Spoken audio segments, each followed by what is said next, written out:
Well, hello. Long time no talk. I wanted to talk to the girls who have a difficult time speaking.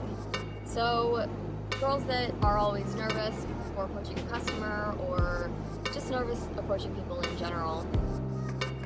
I went to a 4th of July party. It's last 4th of July.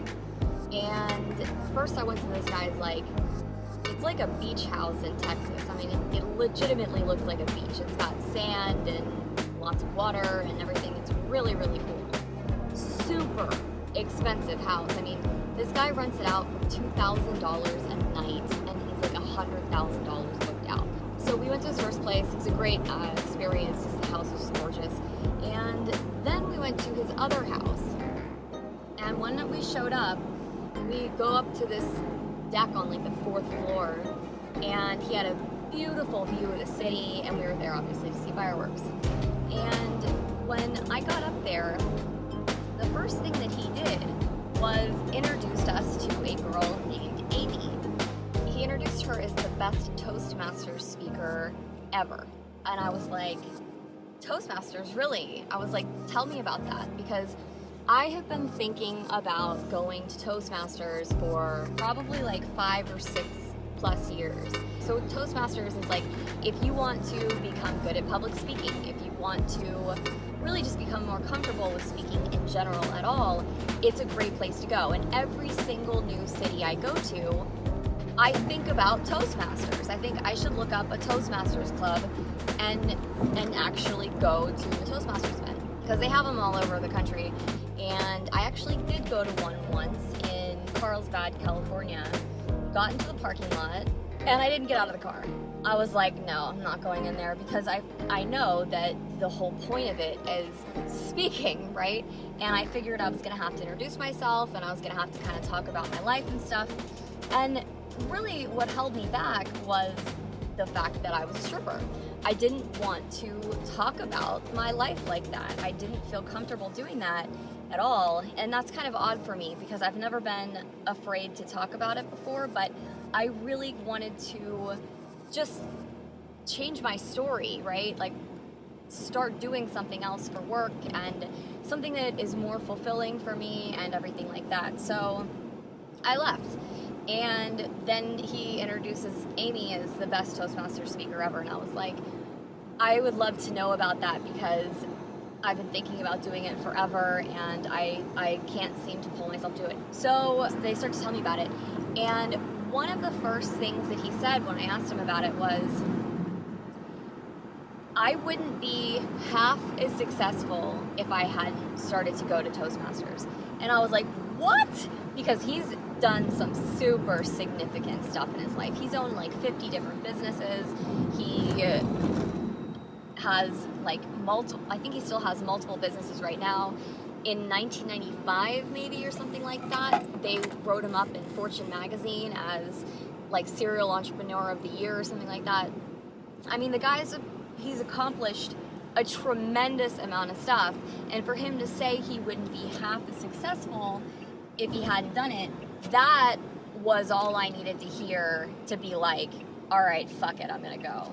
And then a little bit later, he actually said, if it wasn't for Toastmasters, he would be broke. And I was like, how is that possible? What do you even mean? And he said, well, I was super introverted. I had a very difficult time speaking in front of people. And at this point, he's been doing Toastmasters for like 50 years, 40, something like that, a really long time. And he's great at it. So I was like, fuck it, I'm gonna do it. So I went, and they said that, the first X amount of times, I think he said the first 3 times or so, I wouldn't have to talk at all. That wasn't true. I did, but it wasn't like anything crazy. It was just like, okay, you stand up and you introduce yourself, you say a little bit about your life and whatever. So, no big deal. But that time, it was either that time or the next time, he asked me if I wanted to be one of the speakers. And I did not. I did not want to be one of the speakers. But I said yes. Well, he said, don't worry, I'll help you with your speech. After you're finished writing your speech, call me and we'll go over your speech, and I'll help you some of the fine details to make it all like pretty and whatever. I didn't make a speech. So the night before, I was like, holy shit, I really should write something out for this. The speech is supposed to be, for your icebreaker speech, your first speech, it's supposed to be 4 to 6 minutes long. And at first when I heard that, I thought, God, that sounds like such a long time to be talking. And then I sat down and I started to write, and I realized, like, oh my God, how can I fit anything important about my life in 4 to 6 minutes? Like, I kept backtracking and trying to make the details make sense and stuff, because, you know, backstories I think are pretty important to, like, you know, everything. At 11:15, I needed to leave at 11:30 to make it on time. At 11:15, after I had been writing for, like, I don't know, 3 or 4 hours or something like that, I was like, fuck it, I'm just gonna wing it. Like, I don't really know what to say, I'm just gonna wing it. And when I got there, they always pick like a main topic for the day. And the topic, fortunately, was success. They had multiple other speakers talk, like short, just, they call them table topics. So they pick the topic, this one was success, and they'll ask very, very specific questions about the topic, and they just random, like, kind of popcorn style pick who they're gonna ask the question to. So all of the answers, all of the things that people were saying about success gave me my speech. And I got up there and I spoke about plant medicine. I talked about my first time doing DMT and how significantly it changed my life, and just that how like plant medicine is just the truth when it comes to divine healing, when it comes to opening your perspective and your mind and your life, like literally nothing else on the planet can. I mean, that's just, there's bar none, there's no way anything else holds a candle when it comes to being able to open up your mind and your reality and change your life. So as long as you do it in the right set or setting, it can't just be like, you know, I'm not saying it can't just be at a party. Just doing something at a party absolutely can, you know, completely improve and enhance your life. That being said, that's not really how I would recommend doing it. But I'm also not one of those people that says, oh, well, there's people doing, you know, psychedelics or drugs recreationally, and it's not good or appropriate or whatever. That is a bunch of bullshit. I'm just going to go ahead and throw that out there, because if it hadn't been for me doing that recreationally, I never would have done it, right? Like, I would have had to fly to probably a different country and you know, do that with like a shaman or something, like doing ayahuasca or something along those lines.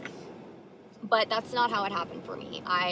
My smartest and my healthiest friend ever at that point, like, he is the one that introduced me to it, and it was absolutely life-changing for me. It was fucking magical, and it was an absolutely beautiful experience.